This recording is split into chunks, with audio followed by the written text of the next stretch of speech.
My name is Iza Kawka and I work for Enzo Group in UK as a project manager. Today I'm going to tell you a little bit about safety in the garden as a part of our new project Growing Skills on Farms for Budding Learners with Disabilities. People with disabilities doing gardening, they can acquire new skills. The skills can help them to improve their general condition of their life. They can also help them to acquire new practical skills, and in many cases they can increase their job opportunity. As a main benefit of gardening for people with disabilities, we can learn communication and social skills from being involved in groups and community activities, contact with animals. Well-being. Gardening is a great way to relax and reduce stress level. Confidence. Gardening helps to develop the range of new skills. Fitness. Gardening is a great physical activity. Knowledge is a chance to learn about the new environment and nature. Physical ability through improved motor skills. Nutrition. Gardening provides an opportunity to learn about healthy food. Enjoyment of life. Gardening is a wonderful leisure activity where tasks and routine can be worked and shared. Awareness of possible risk. During the gardening work, they can learn how to prevent risk and react in event of emergency.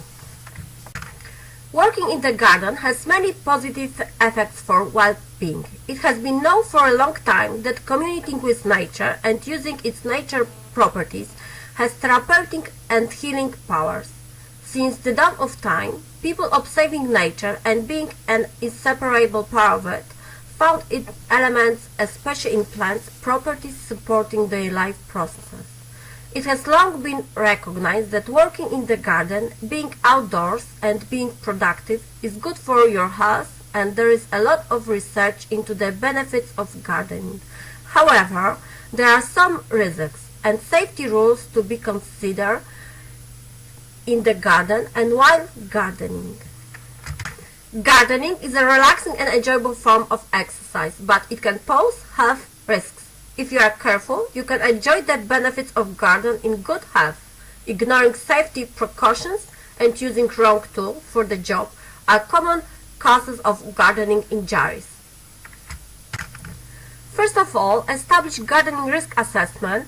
You should take to your consideration all of the things: animal manures and soil infection, bees, wasps and insects, chemicals used in the garden, climbing, composting and mulching, fallen leaves, fire, safe lifting and manual handling, plants and plant support, running learners, soil and tools, synergist needles, water baths and hoses.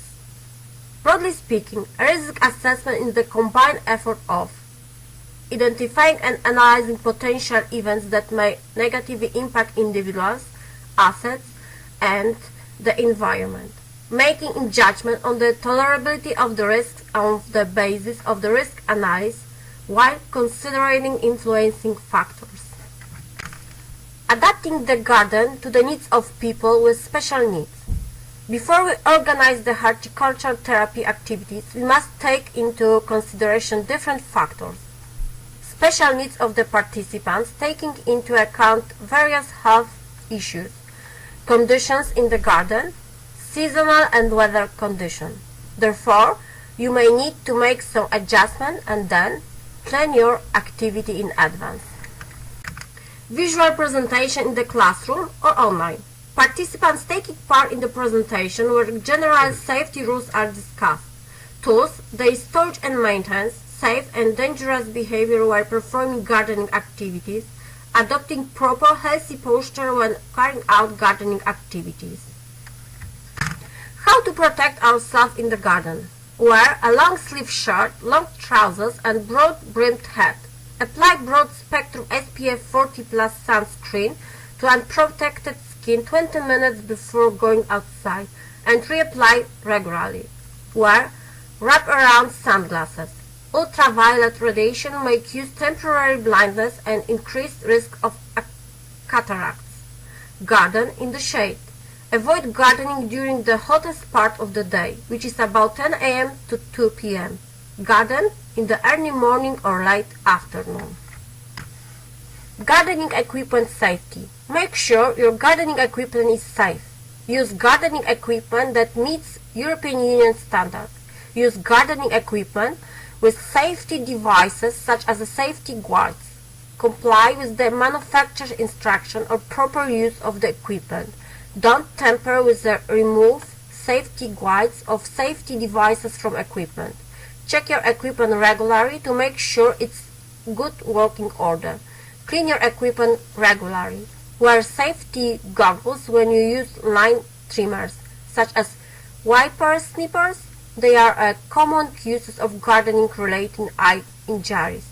Be aware of electrical leads and make sure you don't cut through them. When you use tools such as hedge trimmers, line trimmers, and electric mowers, don't stand on the highest rungs of ladder. There is a high risk of tipping. Falling from a ladder can cause serious injuries, fractures, dislocation, and soft tissue injuries. Wear ear muffs or ear plugs when using noisy equipment such as lawn mowers, line trimmers, and chainsaws. Use the right tool for the task and make sure it's the right size tool for you. Don't overdo in the gardening. Remember that gardening can cause back pain and overuse injuries. Safety suggestions include: avoid long gardening sessions. Warm up before gardening is slow. Sustain stretches and remember to do basic back stretches during your gardening. Rotate your task to avoid repetitive movement. For example, after 15 minutes of raking, swap to pruning for a while. Rest frequently and relax in the shade with drink of water. Avoid uncomfortable position. Bend at the knees and don't strain when lifting heavy object. If the object is too heavy for you, seek for help. Hand safety in the garden. Always wear gardening gloves to protect your hands against cuts, soil, insect bites, and skin irritants. Leather gloves offer protection against puncture injuries from thorn and bites, insects, snakes, spider, or rodent. Use appropriate tools for digging instead of your fingers. For example, a shovel or hand shovel. Buried objects such as tree roots, glass, or metal can injure your hand, wrist, or arm while digging. Consult with your doctor about keeping your tetanus vaccination up to date. Cuts and puncture injuries carry a risk of tetanus. Choose your hand tools to suit you. Avoid using hand tools that feature molded handles that don't fit your hand. Blisters, calluses, and muscles pain can occur in the finger grips in the handle or too small or too large for your hand. Keep your hand at rest in the straight line when you use hand tools. Bending the wrist weakens your grip on the tool, which causes you to exert hand and arm muscles with greater force. This can cause fatigue and soft tissue injury. Use rubber gloves when working with garden chemicals. Always inspect the rubber gloves for holes and tears before use. Lawnmower safety. Common lawnmower injuries include open wounds and bone fractures involving the hands and feet. Eye injuries can also be caused by mower blades flicking up their base such as a sticker and stop. Safety suggestions include: wear enclosed shoes when moving the lawn, preferably safety boots in steel toe caps. Wear appropriate eye protection such as safety goggles. Wear long trousers, preferably made from the heavy fabric such as denim, to protect your legs against flying debris. Ride on mowers can tip. Drive at slow speed, especially when turning. Take extra care when pulling the mower towards you or moving on the slopes to avoid foot injuries. Lawn mowers can also cause burns. Be careful not to touch hot equipment parts. Your posture. Posture refers not only to your whole body position but also to the angle of your wrist while using hand tools. Grip strength is at its own maximum when the wrist is in a relaxed or neutral position. Studies have shown that people lose up to 25% of their grip strength when their wrist is bent. Allergic reaction. Some plants can cause allergic reaction for some individuals. For example, grasses can cause high fever, rue can cause blisters. Others have poisonous parts in eaten laburnum seeds, potato, fruits, and fungi. Find out about some of these plants using the checklist of potential harmful plants. Some common allergens may include animal dander, bee stings, dust mites, some plants, insect bites, latex or other materials you touch, mold, plants, and pollens. What to do in case of injury? If you cut your finger or hand, bleeding from minor cuts will often stop by applying direct pressure to the cut with a clean cloth. Visit the emergency room if continuous pressure does not stop the bleeding after 15 minutes. You notice persistent numbness of tingling in the fingertip or have trouble moving the finger.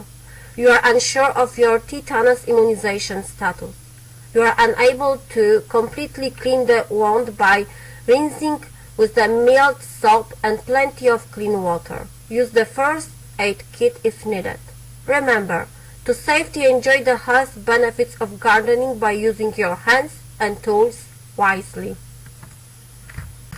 Keep the first aid kit handy. Remember to have a first aid kit on handy in case of injuries, burns, allergic reaction, etc. Let 1 or 2 people be responsible for accessing the first aid kit. Make sure you have everything you need after doing risks assessment. When planning your garden, you must include different needs and conditions. Raise garden beds to help people with physical restriction and to avoid bending and stopping. Provide tables that are wheelchair accessible where people can do potting and planting together. Use pots, window boxes, wheelbarrows and rice containers to make gardening more accessible. These can also be used when space and sunlight are limited. Provide retractable hanging baskets that can be pulled up and down so they are within easy reach. Use containers with wheels, which can be moved around easily to accessible position and to catch the sunlight. Keep paths smooth, non-slip, accessible and level. Have a water supply handy and place plants together according to their water needs. Have an equipment storage area of shed nearby. Provide shades for walking in the garden in summer. Remember to use hats, sunscreens and other sun protection. Safety tips for vulnerable people and their carers. The tips include: attend to any cuts, bruises and insect bites immediately. Take care in the use of power tools. Secure gates and fences if needed. Ensure that paths and walkways are flat and non-slip. Warm up before gardening and encourage frequent breaks. Prevent sun exposure by working in the garden early in the morning or late in the day. Wear a hat and apply sunscreen frequently. Drink water or juice and avoid alcohol. Wear protective shoes, lightweight, comfortable clothes and cover exposed skin, a hat and gardening gloves. Store garden equipment safely. Provide them with work under the supervision of a tutor. Gardening equipment for people with disabilities. Gardening equipment can be adapted in many ways to suit people with various disabilities. Consult an occupational therapist for expert advice. However, the general suggestions include: try to the tape, foam padding, bicycle grips and PVC pipe to improve grip and handle length on tools. Find specific ergonomic and enabling tools which are designed to reduce discomfort. You can ask at some hardware shop. Use gloves that have a sticky surface or gloves with gripper dots. Use of splints and supports may also be appropriate. Consult a therapist. Look for lightweight tools that are easier to handle. Lighting. Install outside security lighting that comes on automatically. Tips for planning your garden planting chain. Choose plants that are easy to grow and don't need much maintenance. Make sure that the new plants are suitable for the condition in your garden and the planting place that you have in mind. Choose user-friendly plants and avoid very fast-growing plants which will require pruning. Use ground cover plants to cut down on weeding. Select plants from which you can take cutting easily. Choose plants that are less susceptible to pests and disease. Selection of plants for people with disabilities. Here you can find some examples of sensory plants.